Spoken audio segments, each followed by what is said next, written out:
अक्षर ज्ञान नाही तर माणूस घडवला जातो. आहे काय असे इथं की माणूस घडवला जातो? आज इथे संविधान आणि शाळा एकत्र बोलणार आहे. चला तर मग पाहूयात. मी आहे आपल्या स्वतंत्र भारताचे संविधान. मी आहे आपल्या देशाची घटना. मी फक्त एक कागद नाही तर मी शहीदांच्या रक्तातून जन्माला आली.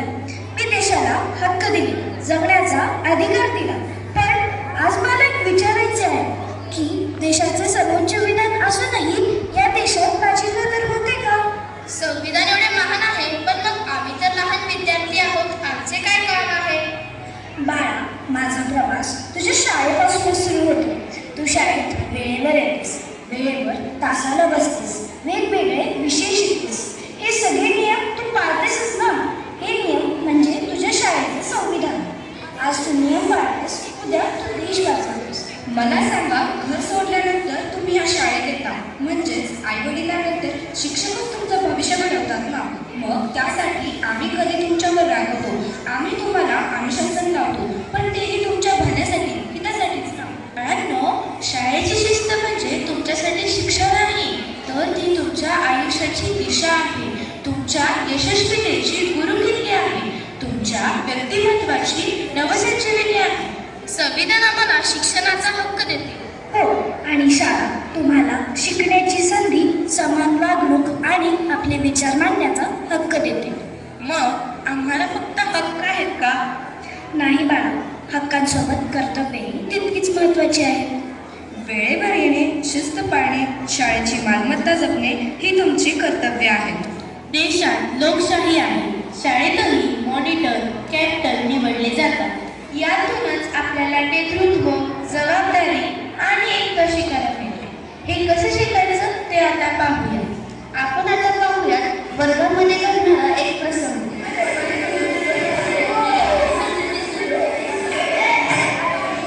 अरे याकडे उशीर येणार आहे. चला ठिकाणा आणूया. कोणालाच मनात ऐकायचं नाही.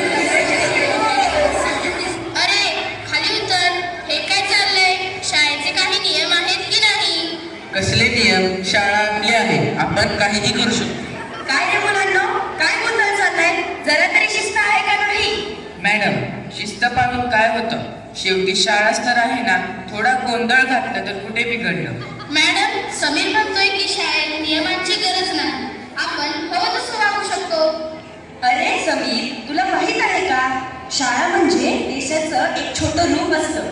जशी आपली शाळा चालते तसाच आपला देश चालतो. म्हणजे कसं मॅडम? समजा शाळेत वेळापत्रक नसेल तर काय होईल? मग तर मोठा गोंधळ होईल. गणिताच्या तासाला कोणी गाणी म्हणेल तर कोणी मधल्या सुट्टीतच खेळायला पळेल. अगदी बरोबर. जसे शाळा सुरळीत चालण्यासाठी शालेय नियमावली असते, तसेच देशाला चालवण्यासाठी एक महत्त्वाचा ग्रंथ असतो, त्याला आपण संविधान म्हणतो. अरे, शाळा म्हणजे चार भिंती नसतात रे.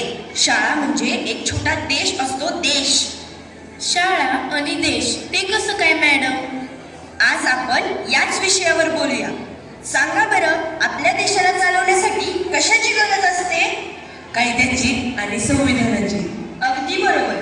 मग विचार करा, जर आपल्या शाळेत नियम नसते तर काय झाले असते? आता मला सांगा, शाळेत तुम्हाला काही अधिकार आहेत का?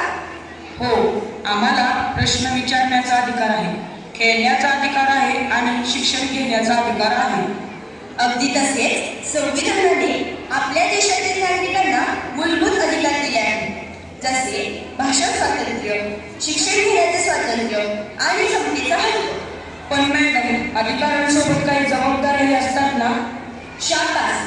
जशी तुमची जबाबदारी आहे की शाळेची मालमत्ता खराब करायची आहे, तशीच संविधानानुसार आपली कर्तव्य आहे की देशाचा सन्मान राखायचा, सार्वजनिक मालमत्तेचे रक्षण करायचे. मॅडम, मग शाळेचे कॅप्टन निवडणे हे सुद्धा देशाच्या निवडणुकीसारखे असते का? हो, जेव्हा तुम्ही वर्गाचा प्रतिनिधी निवडता तेव्हा ती लोकशाही असते. सर्वांच्या संमतीने व नियमानुसार निवड झालेला प्रतिनिधी सर्वांच्या हिताचा विचार करतो.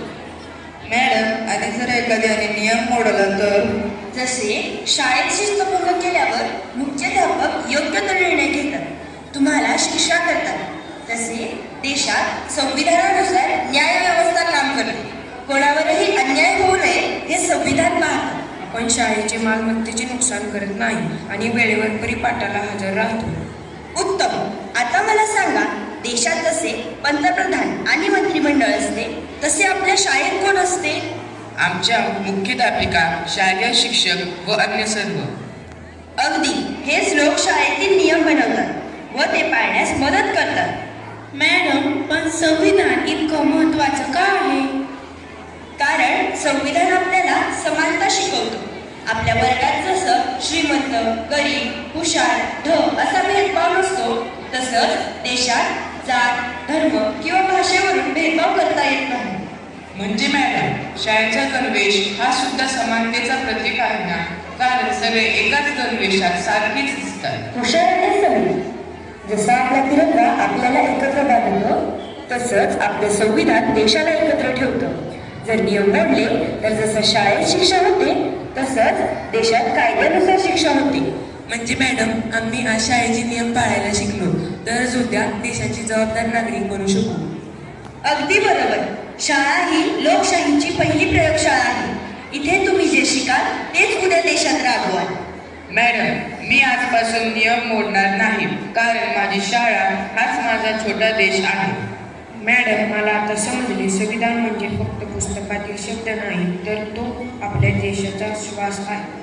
आणि आपली शाळा आपल्याला एक चांगला नागरिक बनायला शिकवते, जेणेकरून आपण संविधानाचा आदर करू शकतो. अगदी बरोबर. आपण शाळेचे नियम पाळायला शिकलो तरच आपण देशाचे कायदे पाळू शकतो. लक्षात ठेवा, संविधान मजबूत असेल तरच देश प्रगत होईल.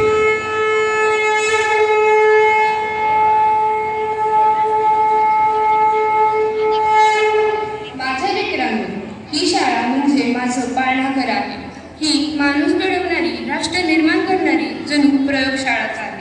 इथे जर तुम्ही माणूस झालात तरच माझा भारत सुरक्षित आहे. आणि हे कधी होईल? जर तुम्ही शाळेचे आणि देशाचे संविधान पाळले तरच. बाळांनो, माझा सन्मान केवळ पुस्तकात नको, तुमच्या वागण्यात हवा, आचरणात हवा, आणि तो होईलच याची मला खात्री आहे. होय, आम्ही आजपासून संविधान पाळू, शाळेचे सर्व नियम पाळू, शिक्षकांचा सन्मानही करू, संविधान करू आणि भारत मातेला कधीही लाजवणार नाही. हा आमचा आजपासूनचा दृढसंकल्प आहे. आमचा देश, आमची शाळा, संविधानाने कुठल्या प्रगतीच्या माळा. आज ही शाळा फक्त इमारत राहिली नाही, तर ती भारताचं भविष्य बनली आहे. संविधान समजून घेणाऱ्या व ते पाळण्यासाठी दृढ संकल्प असलेल्या नव्या पिढीची ती संदेशवाहक आहे. तर विद्यार्थी मित्रमैत्रिणींनी, या समानतेच्या व कर्तव्य आणि जबाबदारीच्या विचारांना सोबत घेऊन आपण सर्वजण या शाळेत आणि समाजात एकमेकांच्या सूर मिसळून पुढे जाऊया. जय हिंद.